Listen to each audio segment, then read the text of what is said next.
Hola a todos, bienvenidos a este canal, al canal de Química Sencilla. Soy Lola, profesora de Química, y en este vídeo voy a explicar y introducir el tema de reacciones de precipitación. Voy a explicar sobre todo conceptos básicos relacionados con esto, ¿vale? Esto es muy útil sobre todo para cursos de bachillerato y de la EBAU, ya que eh, este tema es un tema que suele caer y preguntar, ¿vale? Vamos a empezar con las definiciones, un poco explicar lo que es la precipitación. Entonces, la precipitación es una reacción en la que se forma una fase sólida en el seno de un líquido y que recibe el nombre de precipitado. Y se forma, hay un proceso en el que se produce la precipitación, ¿vale? Y este proceso es el siguiente. Un sólido se disuelve cuando las partículas pasan a la disolución gracias a que las interacciones entre moléculas, iones y el disolvente vencen las fuerzas de cohesión del soluto. A medida que aumentan las moléculas disueltas, aumentan en número y disminuyen las distancias entre ellas. Aumentan la probabilidad, en este caso, de que se produzcan interacciones que dan lugar a un sólido. ¿Vale? Además, quiero también aclarar un poco ciertas definiciones de conceptos que aparecen aquí, ¿no? Lo que es el soluto, disolvente y disolución. El soluto es la sustancia que puede, o sea, que se añade al disolvente y puede precipitar. El disolvente es normalmente un líquido en el que se añade pues, el soluto, y luego la disolución es la mezcla de los dos. Para que quede más claro, porque claro, para usar una definición he hablado introducido la otra palabra y he hecho un poco al revés también, ¿no? Para que quede más claro voy a poner un ejemplo concreto, que además se puede hacer la experiencia en casa, que es muy fácil, que es en el caso de pues, añadir sal a un vaso de agua, ¿vale? Si añadimos un poco de sal, el agua, tenemos el vaso lleno, pues lleno, y añadimos un poco de sal y removemos. Vemos que la sal desaparece. Realmente, bueno, como os imagináis, no llega a desaparecer, es simplemente que se ha disuelto en el agua, ¿vale? Si vamos añadiendo cada vez más agua, más sal al agua y vamos removiendo, va desapareciendo hasta que llega un momento en que ya no desaparece más. Siempre va a quedar un poquito de sal, o sea, un poco de sal o cada vez más sal según añadamos, pero siempre va a quedar algo de sal que no se disuelva, ¿vale? La sal en este caso sería el soluto, el agua sería el disolvente y el conjunto de agua con sal es la disolución, ¿vale? Y bueno, la sal que no se llega a disolver nunca sería el precipitado de sal, ¿vale? Y así también entendéis un poco más mejor el proceso a nivel, pues, como observadores, ¿no? Entonces, bueno, cuando la velocidad de disolución se iguala a la de la formación del sólido, se alcanza una situación de equilibrio. Es lo que se conoce como disolución saturada. Es decir, justo en el momento antes de que empiece a dejar de disolverse la sal, pues sería la disolución saturada, ¿vale? Y la solubilidad de un compuesto es la concentración del mismo en una disolución saturada. Y la disolución sobresaturada es una disolución en la que la concentración de soluto es superior a la de la disolución saturada en una misma temperatura. Es decir, cuando ya hemos conseguido una disolución en la que por mucho que, o sea, que añadamos, por mucho que removamos, ya no se disuelve más sal, o sea, siempre queda un poco de sal ahí que observamos, sería la disolución saturada, ¿vale? Y bueno, y eso. Entonces, bueno, y vamos a hablar también, bueno, hay sustancias que son solubles, otras poco solubles y todo eso, ¿vale? Entonces, a nivel general, sabemos que las sales de sodio, potasio y amonio son solubles. Los nitratos también son solubles. Los cloruros son solubles, pero con excepciones, como el cloro de plata, de mercurio, de plomo y de cloro. Luego los sulfatos son solubles, también con sus excepciones que vienen ahí, el sulfato de calcio, de estroncio, bario, plomo, mercurio, plata. Y luego también los hidróxidos son poco solubles, también tiene excepciones, como el hidróxido de estroncio, de bario y de amonio. Y luego los carbonatos son poco solubles y con excepciones como los alcalinos y carbonato amónico. Y los sulfuros son poco solubles, también con sus excepciones, que son los alcalinos, alcalinitarios y amonio, ese amónico, ¿vale? Entonces, bueno, por saber en general. Luego, pues tenemos un equilibrio, o sea, digamos, cuando añadimos un soluto a una disolución, a un disolvente, siempre se va a producir un equilibrio. Entonces, bueno, el equilibrio, pues A más B, o sea, AB, el sólido AB, pues pasará a tener iones A más iones B. Iones B menos, sí. Entonces, hay un equilibrio que tenemos se puede calcular la constante de este equilibrio, que es la concentración de los productos partido por la concentración del reactivo. ¿Vale? Entonces es un equilibrio heterogéneo en el que las concentraciones de sólidos y líquidos puros, al ser constantes, se engloban en la constante de equilibrio. Y podremos escribir lo siguiente, ¿no? Que Kc por AB, o sea, si Kc por AB es igual a la concentración de A del ion A más la concentración de ion B. Entonces se obtiene o sea, bueno, a esto se le llama constante de Kps, ¿vale? Que también es la constante de producto de solubilidad, se llama así, o simplemente también se puede llamar producto de solubilidad, ¿vale? Entonces, bueno, eso es para tener también, esos son conceptos que se pueden utilizar para cálculo de bastantes cosas, ¿vale? Entonces, bueno, vamos a hacer un par de problemas para que quede más claro todo esto. Entonces, el primero es que ocurrirá si mezclamos 200 mililitros de una disolución 0,2 molar de sulfato de sodio y 200 mililitros de otra disolución de nitrato de plomo 0,2 molar. Como ambos compuestos son electrolitos fuertes, se encontrarán totalmente disociados y vamos a calcular la concentración de cada uno de ellos, de cada uno de los iones presentes en la disolución. Bueno, entonces tenemos el sulfato de sodio, que es por un mol de sulfato de sodio obtendremos 2 moles del ion sodio más un mol del ion sulfato.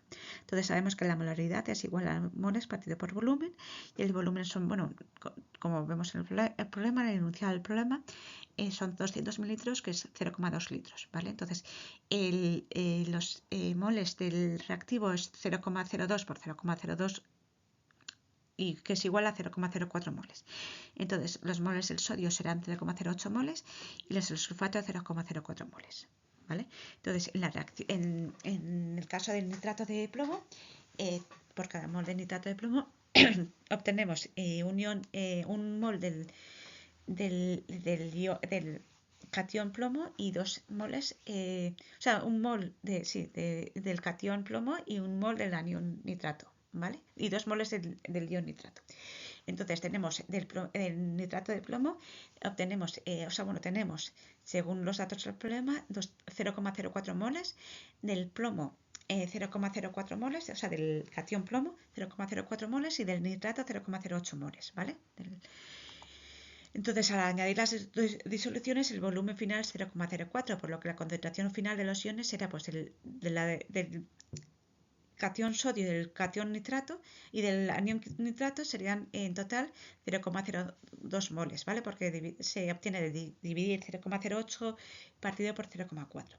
Y del catión plomo y del anión sulfato, pues tenemos 0,1 molar, que se obtiene de dividir 0,04 partido por 0,4, ¿vale? Entonces esto sería la solución.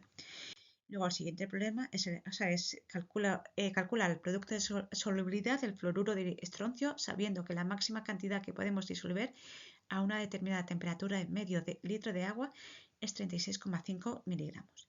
Y hay la concentración de los iones presentes en dicha disolución.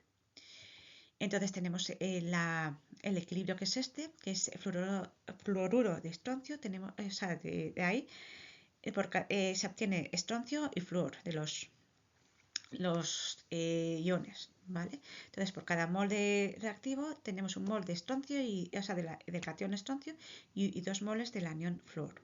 Entonces, sabemos, bueno, una concentración de inicio, que pues al inicio no tenemos productos, y entonces del equilibrio, pues al obtenerse el equilibrio, pues tenemos ya una concentración de los productos, ¿vale? Que se representan como S y 2S, ¿vale? Ya que tenemos el doble flúor del anión flúor con respecto al estroncio, al catión estroncio.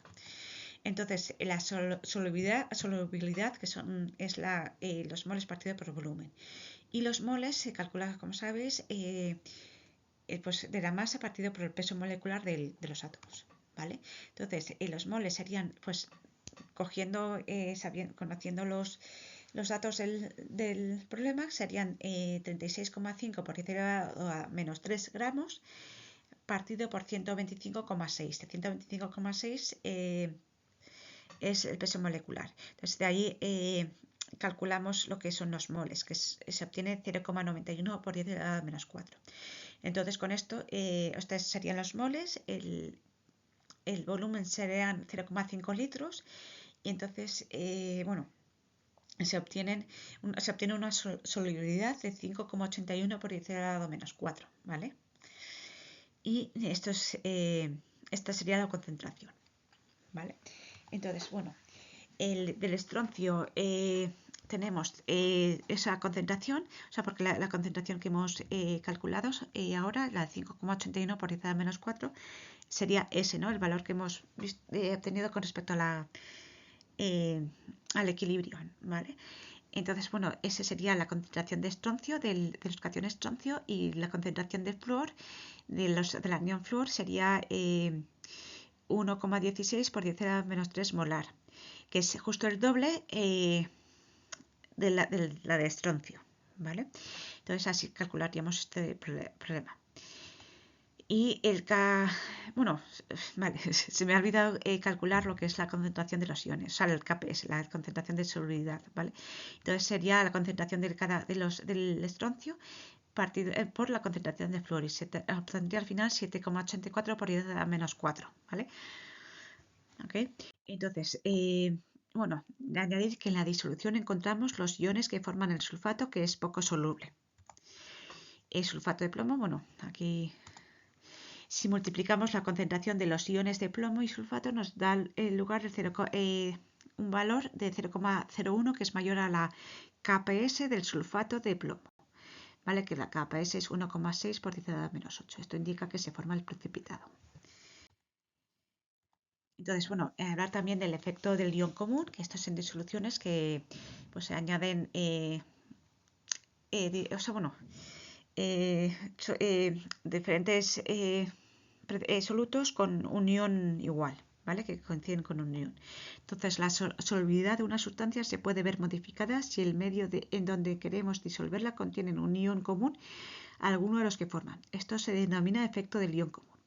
Si en una disolución que contiene nitrato de plata tratamos de disolver el cloruro de plata, la solubilidad de este último se verá alterada, pues en el medio de disolución ya se hallaban iones plata procedentes de nitrato de plata. El ion Ag+ es un ion común de los dos compuestos. Esta situación originará en un principio que las concentraciones presentes en la disolución produzcan un valor Q superior al de KPS del compuesto poco soluble. El equilibrio de solubilidad se desplazará hacia la formación de cloruro de plata tratando de disminuir la Q, es decir, produciendo una disminución en la solubilidad del compuesto aumentando su precipitación. La solubilidad de un compuesto poco soluble disminuye en presencia de otras sustancias de proporciones iones común. Es decir, que así resumidamente, que cuando se añaden dos sustancias que tienen un ion común, pues los equilibrios se ven alterados, ¿vale? Entonces, bueno, formación de iones complejos o de coordinación, esto también hay que tenerlo en cuenta. Y aunque muchos compuestos son muy poco solubles y menos en presencia de un ion común, la presencia de determinadas sustancias hace que su solubilidad aumente notablemente. Algunos iones metálicos provenientes de la disolución de compuestos poco solubles son capaces de unirse mediante enlaces covalentes coordinados a diferentes iones o moléculas denominados ligandos para formar iones complejos solubles. Como consecuencia de esta unión, la concentración del catión metálico en la disolución disminuirá, haciendo que el correspondiente equilibrio de solubilidad se desplace hacia la formación de más iones metálicos, incrementando la solubilidad del compuesto en que formaba parte. Así, añadir una disolución de amoníaco a otra saturada de hidróxido de cobre provoca que los iones de cobre de esta última se unan a moléculas de amoníaco formando un ion complejo soluble. Relacionado pues el que veis ahí escrito, ¿no? Que hace disminuir su concentración. De acuerdo con el principio de Le Chatelier, esta situación provocará un desplazamiento del equilibrio de solubilidad hacia la derecha, aumentando de esta forma la solubilidad del hidróxido, ¿vale?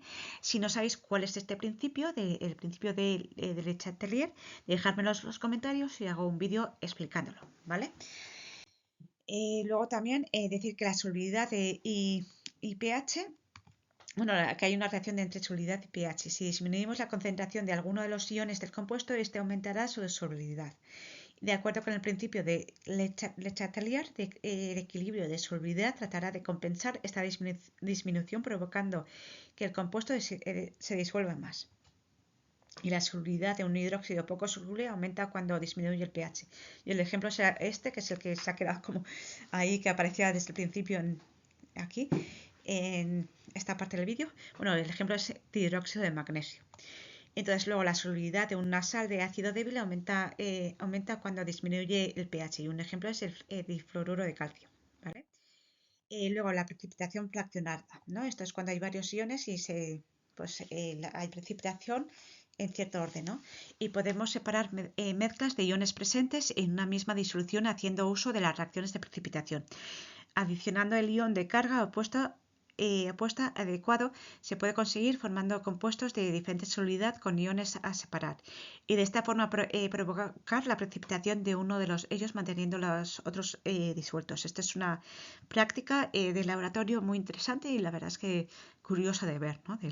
Y luego, para conseguir un buen resultado debe existir una diferencia significativa entre las solubilidades de la sustancia que se quieren separar. Esta práctica se denomina precipitación fraccionada o selectiva y es frecuentemente utilizada en los laboratorios como técnicas de análisis. Y la verdad es que es una práctica que yo la hice en primero de carrera cuando empecé la universidad y la verdad es que se debería hasta incluso enseñar en los institutos, ¿no? Cuando haces bachillerato, porque es muy curiosa. Es a veces que por falta de tiempo y otras razones no se hace, pero la verdad es que es muy curiosa verla, ¿no? De cómo van precipitando según lo que vas añadiendo, ¿no? La disolución. Bueno, gracias por ver el vídeo. Hemos visto ciertos conceptos muy básicos. Sé que es un poco a veces un poco barullo. Luego muchas de esas cosas se ponen en práctica en los problemas, en la resolución de ejercicios. Cualquier duda que tengáis podéis añadirla en vuestros comentarios y os responderé lo antes posible y luego si hace falta pues hago vídeos explicando cosas más concretas, ¿no? Pues nada, nos vemos en el siguiente vídeo y hasta otra.